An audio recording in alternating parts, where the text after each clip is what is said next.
মই জুম কৰি লওঁ এইবোৰ লগ একেঠাইতে গোট খাব তেতিয়া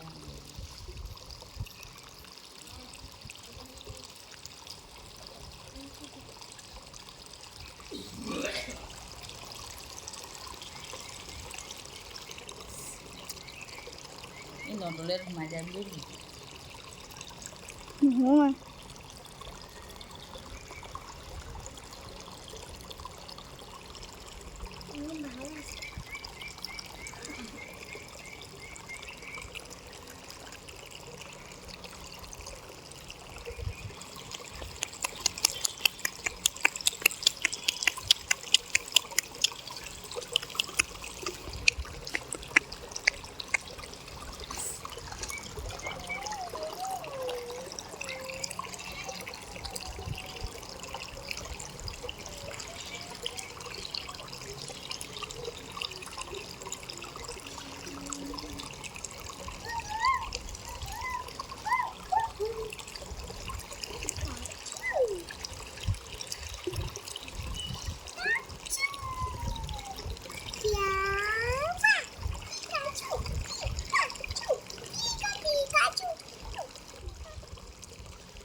দেউতা আকৌ ফোন কৰিছে